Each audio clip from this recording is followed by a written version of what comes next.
Before I start reviewing this album, Hole Superette by Aesop Rock, I should probably admit something up front. I'm a little biased because Aesop Rock and we're friends. We're like really good friends.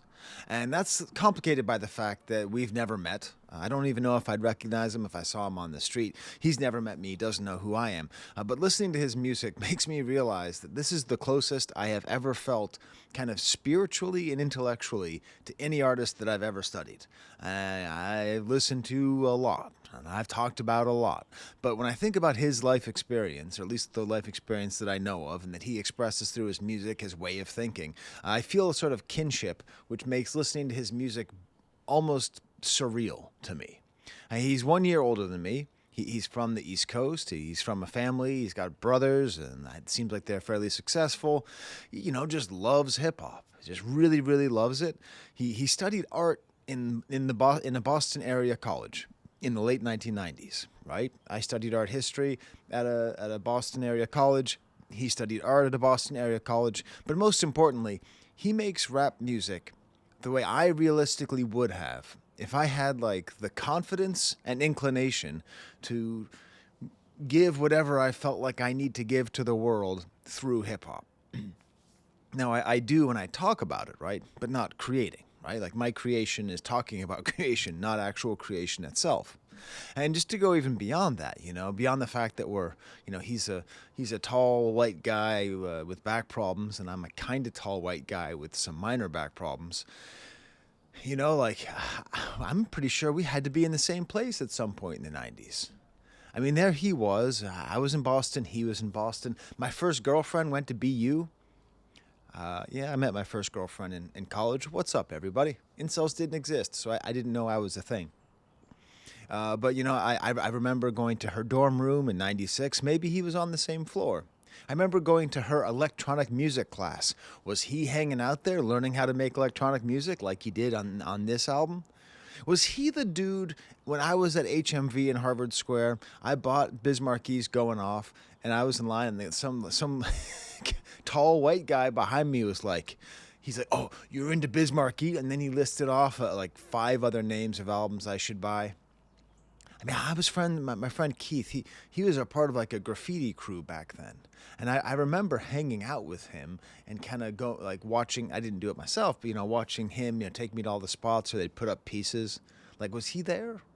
Does he also know the graffiti artist with the ridiculously low voice?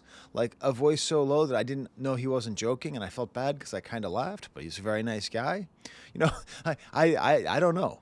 But what I love is being able to relate to it is fascinating because I've taken this love of this art form and transposed it into teaching it, into talking about it on YouTube. And he makes me think, well, geez, I guess I could have tried to actually be a rapper the whole time. He has a great blueprint, just respect the art. Don't pretend to be anybody that you're not. If you're going to be white, but don't make that your defining trait. And really be so good at the craft of hip hop that it doesn't matter that you don't even fulfill the primary functions of hip hop as your good friend Professor Sky has defined them. An art made for and by Black Americans, and 2, a tool created by Black Americans to be a voice for the voiceless across the world. He doesn't seem to fill into any of those categories. So what does he do? He just does it so well that it's a glorification of the craft. He's not using it. He's not using it for his own desires. He is just using it because he is so good at it, despite the fact that his lived experience is not in line with my fairly broad definition of what hip-hop can do. The thing that he does better than any musician I can think of. There's a lot of authors. There's a lot of, literary authors who can do this. But he has an ability to mythologize the banal, or the banal if you're feeling spicy, okay? He has an ability to mythologize the banal, which is fascinating because to a certain extent, it's like he sort of treats life like a movie, which is like not a great thing. Sort of mythologizing your own life can at times be dangerous because it leads you to do things that sound interesting on paper, but might not be good for human relationships and for yourself. But it's not so much like a movie. He writes like like he writes like a book that I need to analyze and write a paper about before the end of the semester. He writes with a level of symbolism and deeper meaning and just kind of finding significance in the smallness. Let me give you an example of why Aesop and I are friends. I think his real name is Ian, but I don't know. That's how good friends we are. For the last week, I've been out here recording on the back on my deck, and there's this robin right over there. There's been this robin who pops up on top of this old decrepit play structure I've had out here for like 15 years. And he's going to do it soon. He just pops up there, or she just pops up there, and just chirp, chirp, chirp all the way throughout my video. And I can't even like really focus on what I'm talking about because sometimes the sounds bother me because I'm a perfectionist.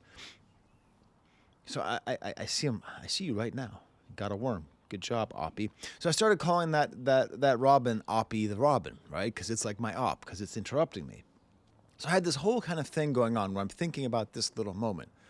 I realized yesterday there's a nest in my deck. In my deck, like directly underneath where I am sitting.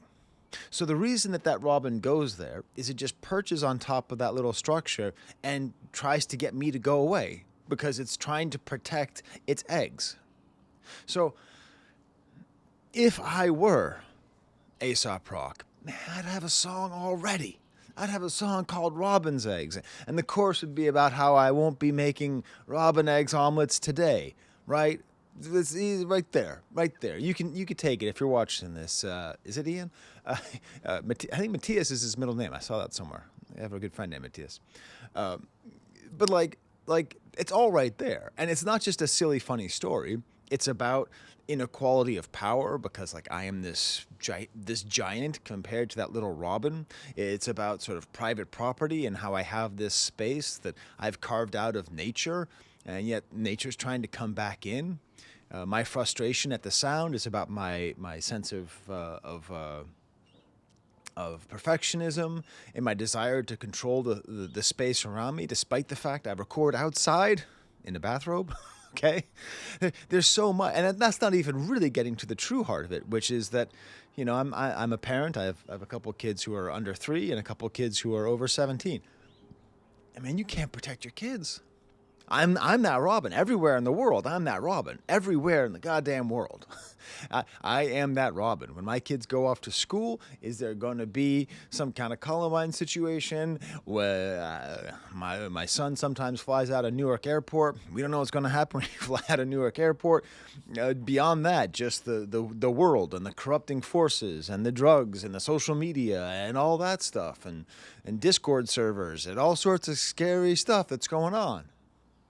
Like, that's who I am. I'm that little robin.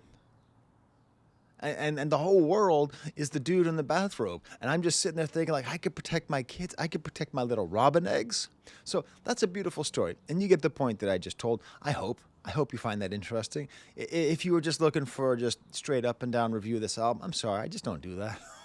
I do other stuff. This is actually my creative outlet. This is what I do instead of being a dope rapper. All right? But if I were a rapper, if I were Aesop Rock, I would love to just go off about that robin egg situation and about the way that it is and emphasize all of those themes. And he's able to do that.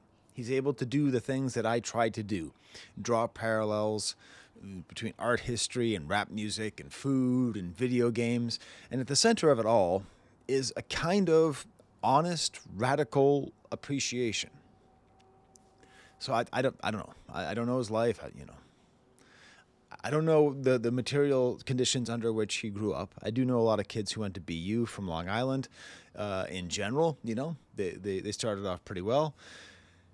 And so, like, the only thing you can really do when you've been given a fair amount or when you've earned a fair amount is just figure out how to appreciate it. Figure out how to appreciate the things in your life. That's actually a good idea, even if you haven't been given much. I mean, appreciation is not a path to happiness. It's the only path to happiness. And there's, oh my God, sorry, Mike. I think I just froze my camera. 1 second. We're going to see. We're going to see if this is all still working. Is this all still working? Seems like it is. Okay. Am I still recording? All right, good. See, radical appreciation. I need to be happy that I have a computer that I don't know how to use. The only exception, the only thing that Ace and I fall out on is, it seems like he's a pretty big fan of recreational drug usage, and I'm not. Maybe that's the difference between an art history student and an art major. That's the kind of difference. So now that we've kind of talked about this sort of spiritual similarity in a way which I hope is interesting and not just self-serving, I don't know. I can't tell, but you're still watching. So some people left already leaving comments like, bruh, get to the review. I'm getting to it. This album, just the thing about Aesop Rock is, I even though we're good friends, I've never listened to his music before I started this channel. The Spirit Guide was the first album of his I reviewed. I bought ITS on vinyl. I absolutely love it. He does something which not that many rappers do. He tries to get what I call the Bismarck Award. Every year, I award an album as the best self-produced rap album. It's an amazing thing. It's one of my favorite things rappers can do because it's part of the art form. It's so self-contained. You don't need a band. You don't need an A&R who can play the electric guitar. All you need is just like a laptop and a microphone. There's nothing stopping me from being a rapper. I might make Blue Robin's eggs. I don't know. Robin Eggs Omelet. It's a good title, man. You tell me that doesn't sound like an Aesop Rock title? This album's cool because it feels partially like a continuation of the ITS style of retro futurism. So we grew up at the same time. I've mentioned that. So when we were growing up, the vision of the future, I think could be best described by these commercials for ITT Technical Institute, which is what I think ITS is based on, which were like these like trade schools, like correspondence trade schools, and it was always about like the wave of the future is coming, and it'd be this kind of automated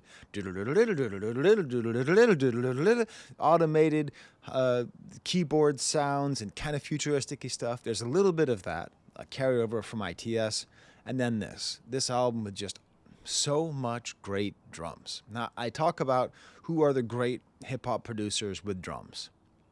I think actively, Ye is an amazing producer of drums. I think JPEG Mafia is the best, but there's a way. Do you hear Oppie Robin? He's back there.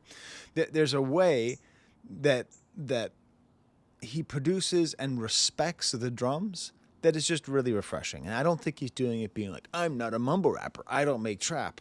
But as somebody who listens to a lot of mumble rap and listens to a lot of trap, this is just really, really, really strongly chosen drum lines, well used, rhythmically fascinating.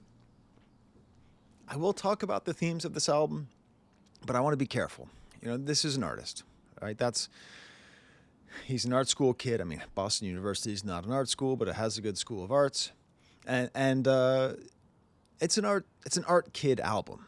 That's what it feels like to me. It just feels like he's an art kid. It feels like each one of his albums is like an art project, and this is how he's expressing himself. Instead of getting a gallery show somewhere, and I don't know, down in like Providence or something. Like if he'd stayed in Boston, that's what he'd probably end up doing. He's making these albums. But much like a lot of great art, I don't think our goal is to decipher, but to understand. I think what he wants us to do is understand, but not like understand everything he's saying. So I'm going to try to get to that small bit of ambiguity because he uses lots of fancy words and he makes a lot of fancy references, and you might not catch a lot of those references, and I might catch more of them, but I'm not really going to go through being like, and this right here is that, and that right here is this. It's fascinating that he said Visigoths. I was listening to this album yesterday in the house, and turns out my wife is a fan. She didn't know about hip-hop until she moved to America like 20 years ago, 15 years ago. So she's still learning about hip-hop. And then we're listening, and she goes, did he say Visigoths? I'm like, yeah, yeah. It's like, I'll tell you more if you want to know more. But it's to be understood, not deciphered. The theme in general is around the idea of the black hole superette. So a superette is a small, I guess the other term we usually use is a small, like store in a city with usually a lot of vices, tobacco products, alcohol, gambling, also some food. The food is usually of low quality, prepackaged stuff. And it's this kind of like New York scene that he's painting for us of this slightly psychedelic, maybe not even just New York, any city, of a kind of superette that's like slightly psychedelic, slightly odd. There is a thing where.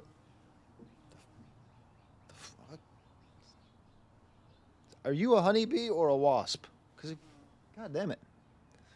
Sorry. I'm not going to write a song about that. What do you think I am? Do you think I'm a. Do you, do you think I'm a can of Coca-Cola? Jesus, that was scary. I put it all out there for my art. Don't clip that. What was I even talking about? I saw my entire life fly before my eye. Is he working with the Robin? Anyways, there's a thing where when you go to those kinds of stores, sometimes it can be psychedelic. It can be, especially if you're there late at night. You walk in, the lighting's odd. Often the people are odd. Like you're just in sort of a weird space. And he's figuring out a way to take that weird space and kind of draw you in to the mystical experience of going to a superette. Fortunately, though, the entire album is not just about that. The entire album is not just a question of like, okay, and then I went and I bought a thing of haunted yoo-hoo and ho-hos, and I went back and I ate them and I got transported to another plane of existence. None of that stuff. It's a little bit about that, but that's just a recurring theme. It's not an overarching device, at least not as far as I can tell. Most of the songs are just observations, mostly joyous observations. He's a master storyteller.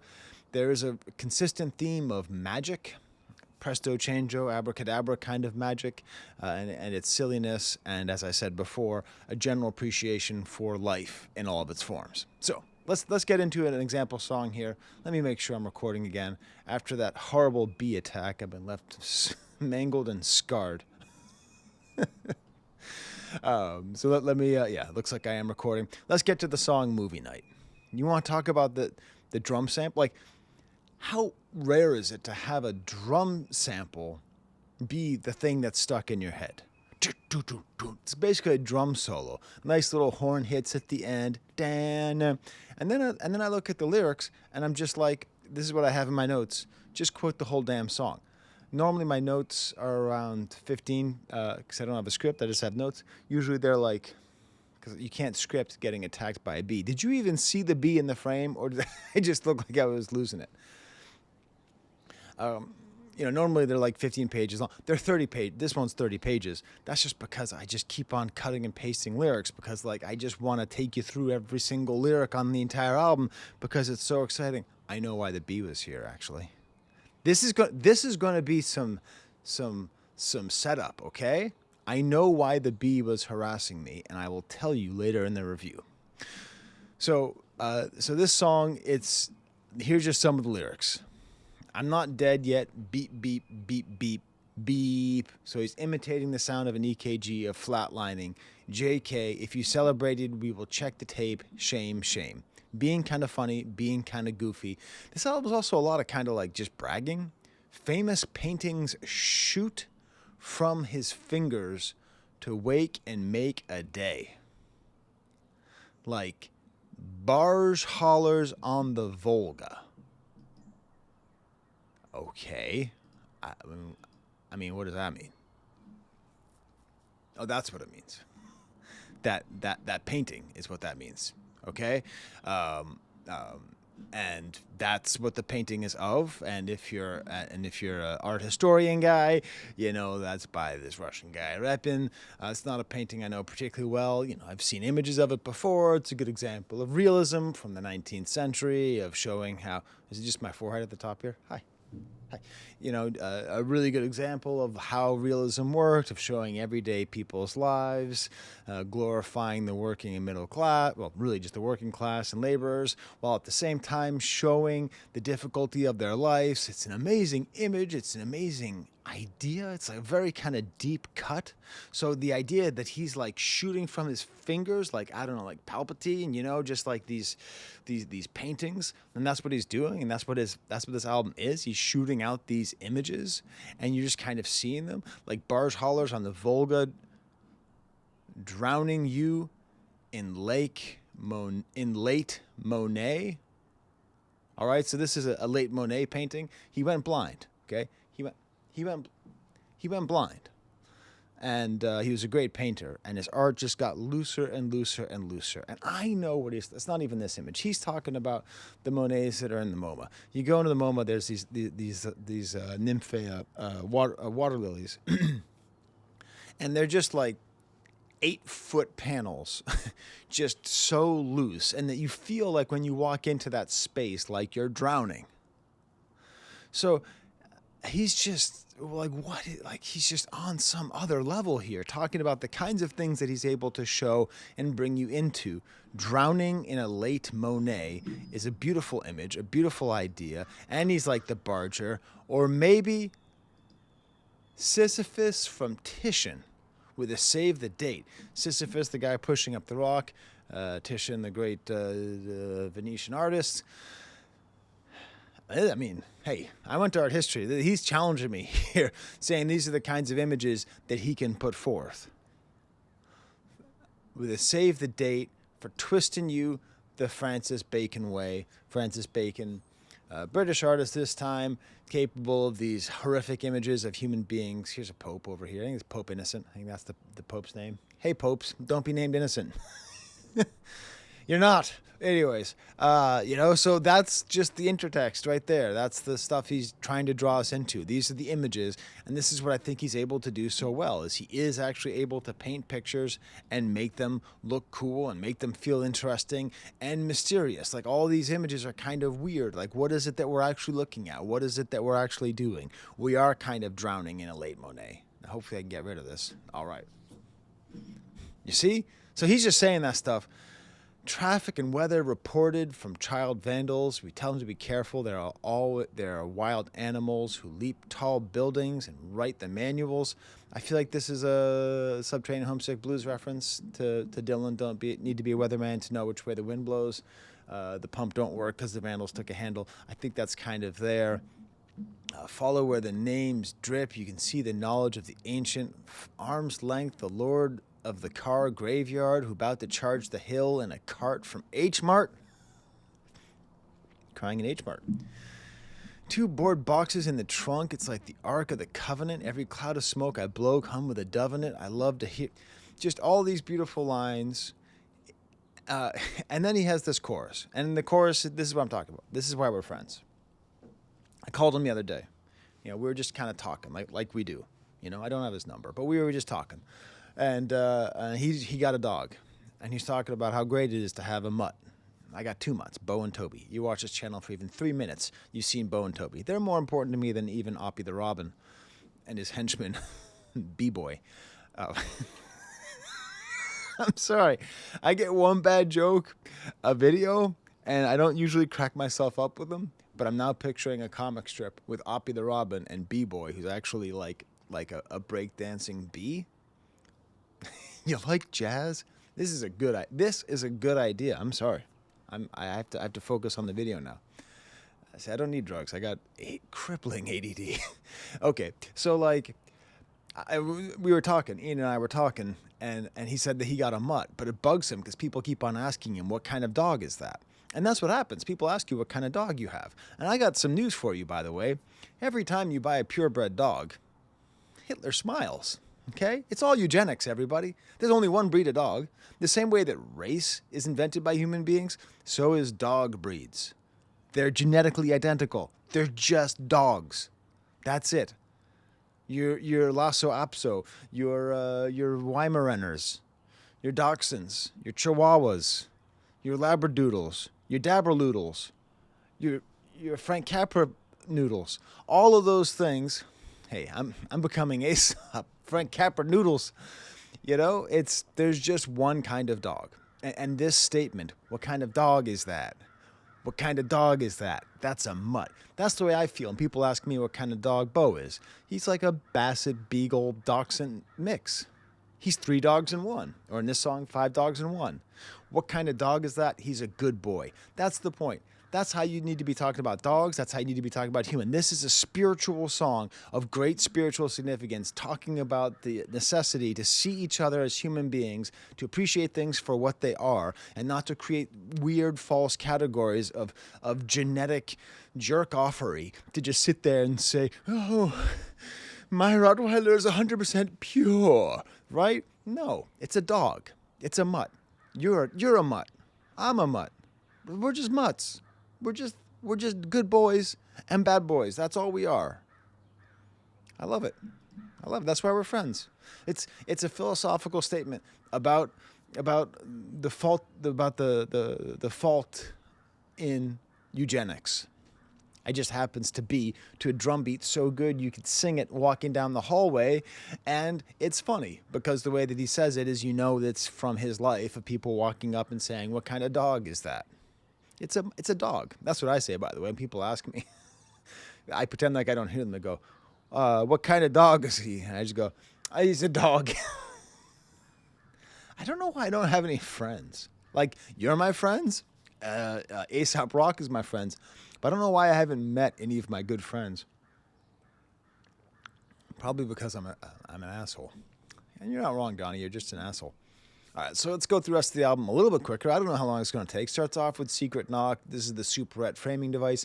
I love the way he's an artist, right? He's a visual artist. So he takes the cover, this bizarre image of a Superette, this surreal place that almost feels like a mirage. And so this is your secret knock to get in. And it just keeps on saying, walk with me. So this is his invitation to this journey. Great, hard, good bass. Calls himself the... All right, now I got some crows in the back, but I don't mind crows. My mom loved crows. This is true. My mom, I probably mentioned this in my Spirit Field Guide. My mom loved crows. She died in 2016. And every single time I see a crow, I feel like I see my mom. I know it's not my mom, but I don't care. And now the robin's coming back in. What kind of bird is that? Calling himself the Uncrustable King is hilarious because Uncrustables, those little they're like sacks of peanut butter and jelly that kids eat. It's very funny. Canary yellow, Zelda green, blueberries and heavy cream. Vendetta messenger, get the boys to beeline with. He's autographed a street sign plus a paw print for the Clique High mix. Hydrangea Gatorade, half a dozen scratch-offs, and I'm back in black, attack, attack. It's Mac the Knife on Daryl Mac. So this appears to be a song about the place, about going there and buying Gatorade, Hydrangea Gatorade. My wife's like, did he say hydrangea? And then beyond that, it's also appears to be about the art of graffiti, which is why, he might have actually even been in my Ford Windstar all the way back in 1996, because I know Keith and I, we picked up some of his friends. One of them was the dude with the really low voice. Maybe he was one of the other guys there. But it's all about the art, the art of graffiti, of street art, its function for making you feel like you exist, and then tying it together with all these weird images of convenience stores like Laffy Taffy, a city's baptism, y'all walk with me. Love that idea of graffiti being a baptism for the city. The second verse is a little bit more mysterious. It talks about cookie monsters with conflicting dharmas. We're not ready for your second scene, B. My wife always says, just don't react. That's the best thing to do with the bee. Yeah, well, I do react. Okay, just get the... if I get stung on camera, I better get 1 million views. That's all I'm saying. No, is that a hornet? Jesus Christ. I used to have hornets in my bed. There was a... Talk about mythologizing the banal. Hornets used to come to my bed and die. It was when I was single, before I met my wife, my current wife. And there was I guess there was a hornet's nest on the other side of the window. So hornets would fly into my bed and then die. And then in the middle of the night, I would wake up by being stung by a dead hornet. This happened 4 times. I just about lost my mind. Can't even rest in peace, tag the gates of heaven so my name's still present at your meet and greet. It's this whole great idea of what a tagger is trying to do, to be seen, to be felt everywhere. Next song is called Checkers, You're Prisoners Here. Now, again, he doesn't go too hard into this whole theme of the superette, but I like it, the idea that you're prisoners here. I love how he also says, this is definitely checkers. I don't play chess. I'm the same way. I don't know. I know I should play chess because the RZA plays chess and like cool guys play chess, but I don't have the constitution. Maybe it's because I've got 3 brothers, you know? I'm too competitive. I just feel like every time I lose at chess, it means I'm a stupid person in life. So I can't handle playing. But checkers is a great game. And we all know that I play Connect 4. I don't know. I just put all these lyrics here. I don't even know what I'm planning on saying about them. But before these names go the way of the dial tone, I didn't even think about that. The dial tone is gone. That used to be a thing. It's no longer there. Crazy action figures line. So I'm also an action figure collector, a Star Wars collector. This ain't that action figure in the original package. We in the shit with the taggers, bastards and bullies and baddies and bitches and bummers. We shuffle out of the shadows with the limbs of another. So he's talking about a toy that is not in the package. So he's transitioning from saying like, this is not that, and then he's describing what it is. And what it is this kind of monstrous toy put together with Trapjaw's head from He-Man, Stay Puffed arms from Ghostbusters, and the cape of Vader over rollerblading Barbie with a bow from Hank the Ranger. Man, did he have the Dungeons and Dragons action figures too? There was a Dungeons and Dragons cartoon in the 80s, and I think I only had, what was his name? Strongheart or Lionheart? I don't know what it was. I just had the main guy because it wasn't a very popular toy line. But I might have had Hank the Ranger as well. A beautiful Frankenstein image of what the action figure would be like. I guess I'll make it my job to try to make this, okay? Over the next year, I'm a toy collector. I should be able to put together all of these things. Ironically, the bow will probably cost the most. Accessories are the most expensive part of loose toy collecting. Great 80s noises, just killer bass, and just don't. Then we get to the Stamp Movie Night, and then EWR Terminal A Gate 20. Speaking of Newark Airport, automated arpeggio sounds. You know how it is with these vandals today. So the themes that keep repeating, vandalism and graffiti repeat, magic repeats, the superette repeats. Bok Choy looks like Sideshow Bob. I just like that because I like Bok Choy. It's great. EFFECT, all I do is get lost, get found, get free. I like it. I like it because this album is very much doing the sort of rap thing of just saying, like, I'm great, and let me tell you different ways I'm great, and let me tell you that I'm great in many interesting ways. Did I just say the same thing 3 times? I'm loose today, everybody. How are you? I am the always positive new music review show hosted by a French professor who sometimes forgets to do his own intro. So here I am. Rock me like my name's Sky Payne. All right, 1010 Wins featuring Arm & Hammer. If you've ever been in New York City, or even if you know the history of radio, you know 1010 Wins is a super important station. Yeah, I did some research. It actually stands for International News Service. It was started by William Randolph Hearst, the inspiration for Citizen Kane. And it's been 20... Did you know that there are radio stations that play the news 24 hours a day? 1010 Wins is the oldest existing radio station like that. It was the 3rd in the country, but it's still doing it. And before then, 1010 Wins was a rock station. Had Murray the K and stuff. Had a lot of like really important... It's like a really important New York institution. So if you say 1010 Wins, everybody who's been to, and especially anybody who's lived in New York, knows the importance of it. It creates a kind of link between all 3 of these people who are rapping here. He somehow manages to rhyme pamplemousse and babadook. So that's funny. Pamplemousse, the French word for grapefruit. The cool chorus, mysterious hours, 10 a.m. in the fog feeling anxious, 10 p.m. in the same exact fog feeling dangerous, 1010 like Wins. Woods appears and he's great. I talked a lot about his last album last month. It appears I was wrong again. I fear I was right all along. That's why you got to wait till the end. I love that. Like, when you think you know what's going to happen, and then you say, "Oh no, I can't just predict like I know it's going to happen. That's wrong." And then it turns out you were right all along. This is just very funny, interesting, deep writing. Lucid shows up very restrained, really up to the task. I really enjoy his verse as well. Then we get to "So Be It," featuring Open Mike Eagle. Very hard funk beat. Open Mike Eagle, who's going on tour, and he may or may not be playing in Rochester. I believe he is. I asked him. He said, "I think so." Some of the websites say he is playing. Others say he isn't. So hopefully I'll get to see him soon. Check the internet to see if you can see his performances. My buddy Brad is seeing him at the Middle East in Boston, where I actually once played. My buddy Brad and I, he played bass. We played at the Middle East. I bet Aesop Rock has been to the Middle East. This is like cool 70s synths and just a really hard funk beat, nice skitchy sounds behind it. Plate spinner off a late dinner, one fallen plate away from a date with the plague bringer. It's like, do you understand it? I don't have to really describe. I don't know why he's saying plague bringer here, other than the fact that it's a rhyme with late dinner. I could do a whole rhyme breakdown. I don't really feel like there's enough to talk about with what he says, not just how he says it. But so I think it's an understandable thing. Like plate spinner, like he's got too many things going on and something might fall. Just the way he delivers a line. He has one line, right? He goes like this. "I'm a little on edge because I drank too much coffee." No, he says, on his second Arabica, Hecka hackles up. Arabica is the most popular and hearty coffee bean in the world. You probably are just drinking Arabica beans if you are drinking coffee.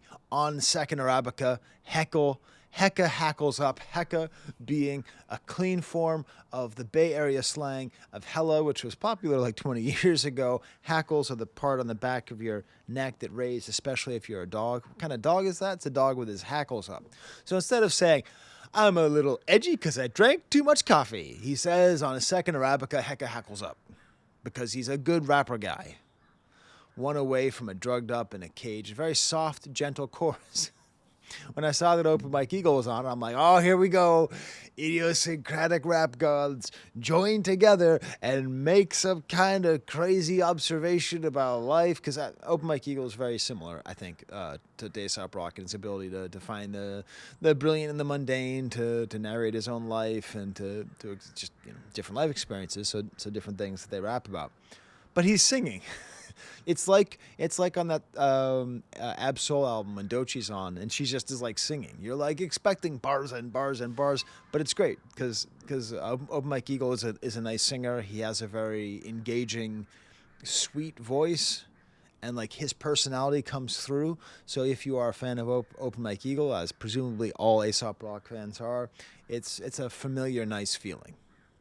Next song is called "Send Help." Jesus Christ, I sent this song to my brother. My brother number 3, who went to art school for that matter. I know he is an Aesop Rock fan, but I cannot get him to listen to Aesop Rock. I try so hard. The whole song last album about how to draw a pigeon, that whole thing. Like, anyways, he'll get there eventually, I hope. We'll see. Harpsichord, wah-wah sound, the guitar just sounds like it's falling out. All this stuff about like how does he read books, and he's just describing that he's just reading basically science fiction and horror. Whodunits, cozy mystery, who stole the crypt keys, who showed the minions to the minced meat, it was me. And he shouts out Ralph Steadman and EPMD. This is why it drives me crazy. That same brother of mine, the one who went to art school, is the one who told me about Ralph Steadman, about who Ralph Steadman was. Not just for his stuff with Hunter Thompson, but like his just general art, like really crazy gonzo art style. I've been down with Ralph Steadman since I was like 8 years old. The same brother is the one where I stole his copy of Unfinished Business, which I had in my last video, the Rome Street's Conductor Williams video. So, it's... And then this great, it's called "Send Help," and his half-hearted plea for help. Help.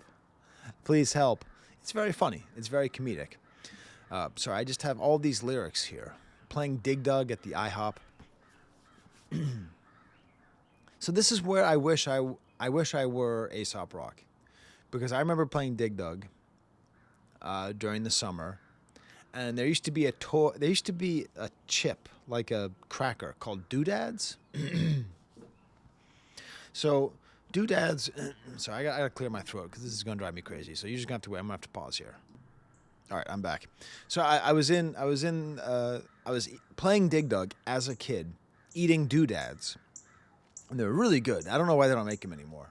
And then I looked down. My parents didn't keep a particularly clean house, so they were straight up infested with ants, like thousands of ants. So I was sitting there playing Dig Dug, digging in, digging up some ants, and just eating live ants and doodads. And it feels like the scene was written by Aesop Rock. I mean, I can't make the rhymes because I'm not a rhymer, but like finding ants in my doodads, digging up dugs in my dig dugs. I don't know. I'm not the guy who does that. I'm the guy who describes that. Just beautiful. So I'm getting text messages from my daughter that I have to give the dogs water. What kind of dog is that? Apparently a thirsty dog. Running with a boiling beaker and a pair of tongs, drink a shot of ant and roach, and eat a bowl of cherry bombs with peri-peri, no chimichurri sauce. My wife makes very good peri-peri and chimichurri sauce. John something. Okay, this is where it gets to be too much. This is just too much. Great jazzy piano with bongo and muted snaps. I don't know where he finds these sounds. I don't know how he has so many different sounds, but it's brilliant. And the whole story. This is a lot like the Mr. T song on the last album. This is just where I feel like this crazy connection to him, because it's just this story about being in college in 1996. Banal, okay? I was in college in 1996. So was he. Good for us. Who cares? But how if you were in college, you could skip class if you went to the guest lecture. And I know as somebody who set up a guest lecture this year, I gave my students credit for a class plus credit for a composition if they went to go see FD Signifier. All right? That's what I had to do to incentivize my students to come and just do anything when they're not supposed to. He tells the story about going, and I'm right there with him. When I was in college, there'd be guest speakers. I remember a lot. Like, I remember seeing this one guest speaker. He was this artist who talked about like slave shit. He made this like black and white art where he took 17th, 18th century lithographs of slave ships and put them directly above Xeroxed photographs of erect black penises. I was not ready for that talk. I was like, okay, here's going to be some boring artist. What is this? I don't understand anything. Anyways, it's a thing that happens. And it's great because he doesn't remember the speaker's name. And he doesn't remember, the only thing he remembers is what the speaker talked about. And what the speaker talks about is the movie When We Were Kings. So this is where things get really wild, okay? I've been talking about When We Were Kings for a long time. The first time I referenced it was in a Patreon video about an at-large auteur video in 2022. I talked about it in the Biden, Trump, Kendrick Drake video, and most specifically in the Gaius Guevara video I did. I talked about it a lot because it's now on Pluto. So you can watch, it used to be not on streaming. Up until this year, it was not on streaming. You could not find it. You had to have a DVD to watch When We Were Kings. You can now watch it. So in this story, an artist comes up and is supposed to be talking about his art, but instead just talks about this movie he just saw. And like, I saw When We Were Kings, and that's how I reacted too. I was like, this is the greatest thing I've ever seen. Ale Beaumaye and the Rope-a-Dope and James Brown sweating in a unitard. It is just an amazing piece of art. It does everything that a documentary should, except the last song. The song that plays over the end credits is so bad it almost ruins the movie. But I don't know. Who knows? So I love this whole idea because it's explaining the value of this speech. That the artist could have come and talked about his art and his practice and his vision, and it would have been totally forgotten. What was remembered was this artist sharing his passion, that he was duty-bound to share, as Aesop says. And like, it's great. It's great for me because I get to feel like I'm John something. That's what I'm doing here. I was a creative person. I played drums in a band. We played the Middle East once, okay? I was a drummer in a band. I've written poetry. I've written music. I've done a lot of creative stuff. This is my creativity. This channel right here. being scared of bees in front of the internet is my talking about mourning doves. That's my contribution to human earth. But like the way that artist John something felt about When We Were Kings is how I feel about Aesop Rock. It's how I feel about Rome Streets. It's about how I feel about this. Like, this is not just about the value of this one-time experience and how great of a movie When We Were Kings was. It's actually also about the value of sharing art and the creativity of that and how meaningful it is to share art with people. So then Aesop Rock said that he went to go see the movie later. So I know where he saw the movie. Because I remember when that movie came out, I remember going to go see it in the theater at the stupid ass Kendall Cinema. That was pretty new at the time. It's the art house cinema. It is the movie theater for smug, knowing laughter. And so, you know, we might have been in the same movie theater. We might have bumped into each other trying to get popcorn. Anyways, great movie. I'm at the movie theater. This was Boston 96, 20 years of age. I'm a Mike Tyson kid. Every time I tell someone to watch the movie, I pay it forward. I say, this is recommended by one of my favorite artists, the greatest ever speaker. Beautiful. Ice Sold Here is just an awesome song, just about being ice cold, about being cool. It's a fun song. He's fun. He's having a little lark because you can buy ice at a Superette, and he's just tough, and he's just all this cool stuff. He's so cold, he puts Yukon Cornelius on hold. Cold crush on his cool phone. Fool's gold. He's just having fun with the art of rap, saying you're great. Costco is complicated. I have a hard time understanding this. It's like, I think what this is about older technologies and about the way that technology moves on and how it can make you feel aged. I don't know. All the Way Dazed, part of what make him dangerous. Particle Man Party with the straight to VHS. That's a They Might Be Giants reference.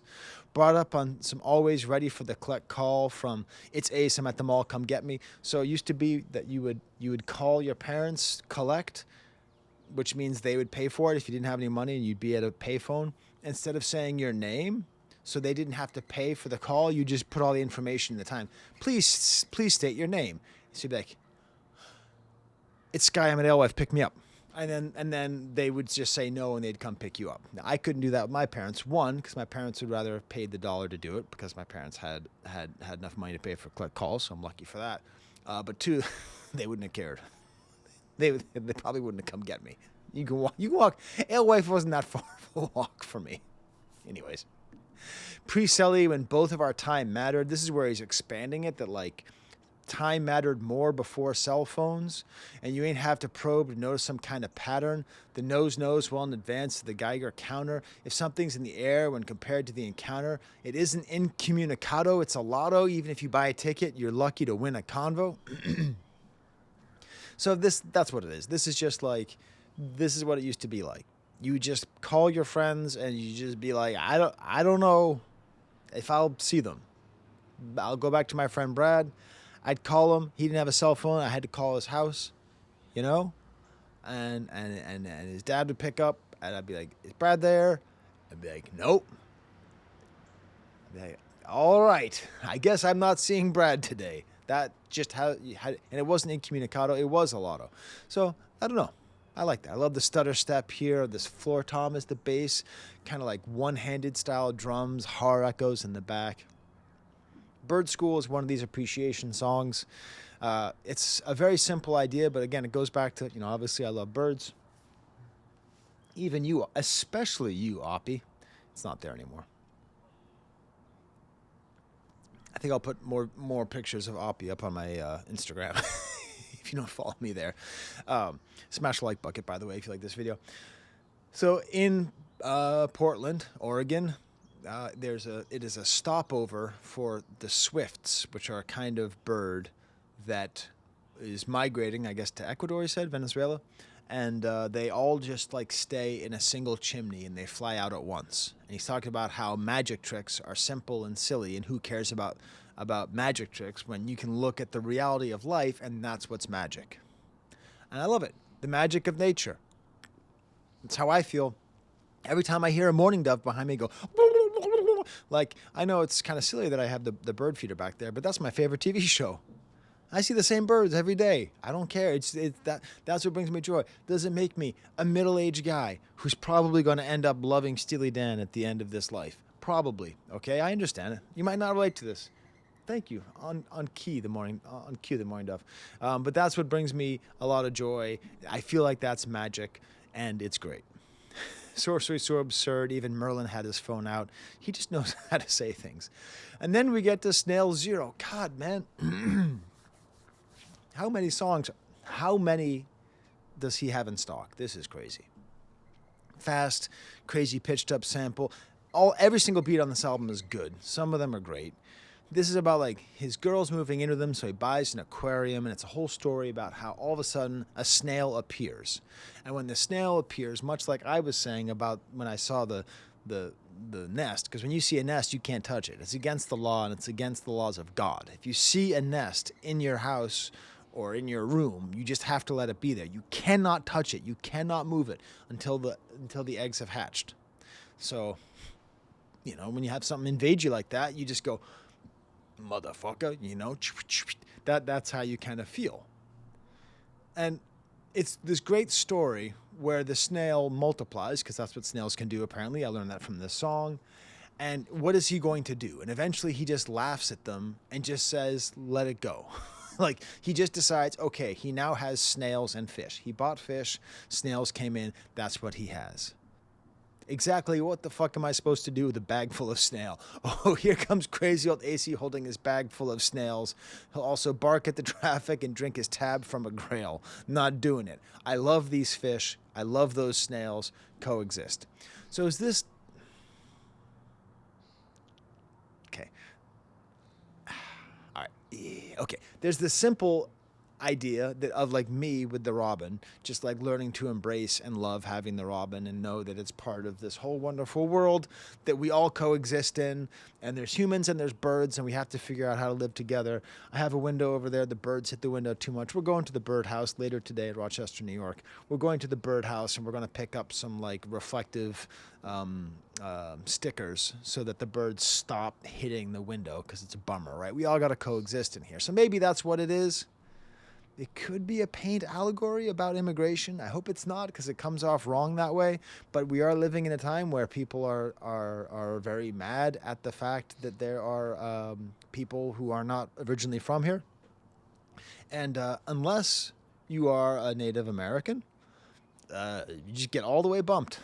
That's our country is a country, with the exception of Native Americans, voluntary enforced immigration. That is our strength. That is our greatness. We are all snails and fish here, We all have equal claim, but I don't think that's it.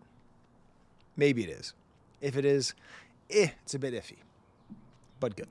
Charlie Horse featuring Homeboy Sandman, Lupe Fiasco. Crazy stop and start beat here. Just sounds so like... How is an indie rapper making rap that sounds so good? How does it? It just sounds so good. It sounds so professional, almost like EKG beats.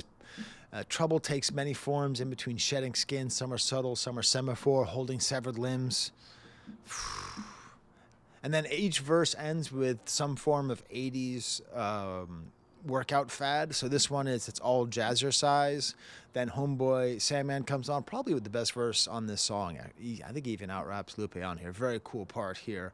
I'm so fly, I just ate dehydrated space food for real. I love space ice cream. You ever have space ice cream? It's great. This is Buns of Steel. Then Lupe comes in, and he's happy and light. I really enjoy it. I really like how kind of light and free he is. I'm smoking Old Tor Marlboro. He's rhyming Marlboro with Walmart by saying Old Tor Marlboro. It's very funny. And then he says sweating to the oldies, which is I've been going to the YMCA, the ironically named YMCA for Young Men Christians Association. And when I go there, I'm sweating next to usually old dudes. So it's usually old men, not particularly religious association. But as time goes on, I'm becoming the oldie. Props to Forrest Pond, who's been doing all the scratching on this album, the only other musician making music. Steel Wool has like a banjo sound, this low bass, and this has a whole back to the Superette theme, 2 Chico sticks, some Pepto-Bismol, pack of Camel unfiltered, give me 2 Mega Millions. I know it's with a New York accent, but I can't say it without a Boston accent. More scratching here, makes reference to Art Blakey. Art Blakey and the Jazz Messengers, some good albums there. And then we get to the reason why I've been tortured by the bee. Because I have a black plum right next to me. My son, he's 19 years old, but he used to love plums. You know what he called them? Flums. Papi, can I have another flum? Very funny. And so I took the little sticker off, and the sticker actually exposed a small amount of the sugary inside of the plum. So that bee that's all around here is trying to get that little tiny bit of sucrose out of there. So I hope you appreciate the sacrifice of me having this prop. Synth tones, kind of tinny, different feel, and it's really just about eating plums. It's just about the fact that eating plums is just outstanding, that plums exist, that no matter how bad things get in life, plums always exist. Oblivious and doing my version of smelling a rose, stupid look on my face, I am never in vogue. This is his philosophy. This is his philosophy, that the only thing he knows is that he loves plums and everything else in the world can change and he can just eat a plum. This is that appreciation. This is that radical appreciation, which, to be clear, often comes from a position of privilege because some people are in a state of extreme need and want.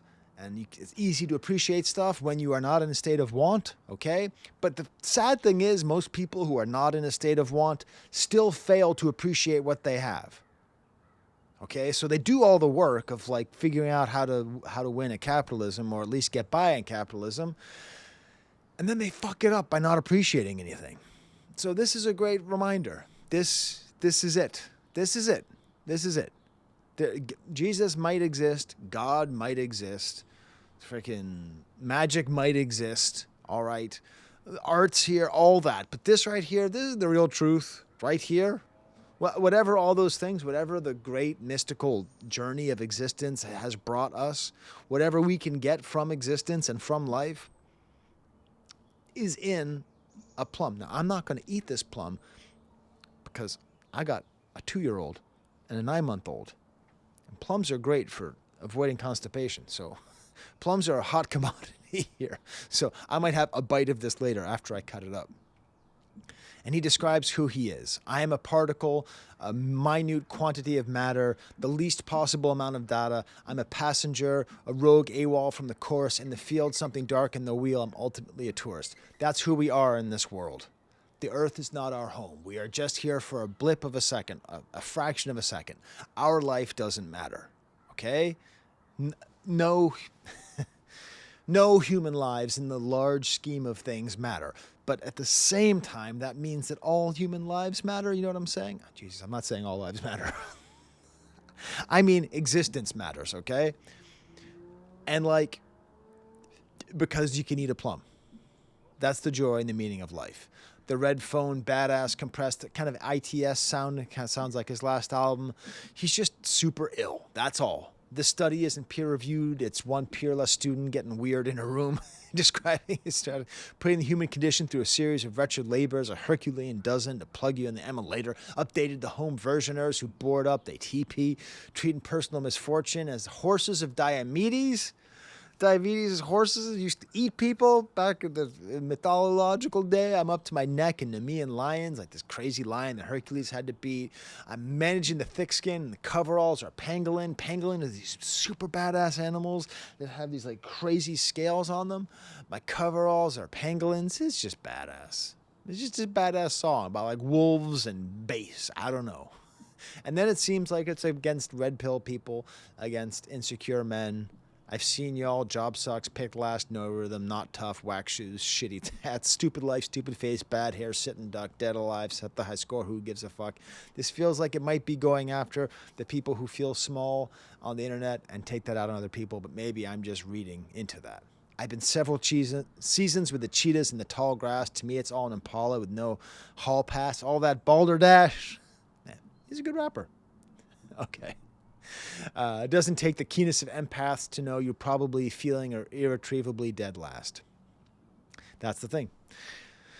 That's the problem in our world, is men who feel small. That's it. There you go. The source of all evil is not even money. It's men who feel small. That's where evil comes from.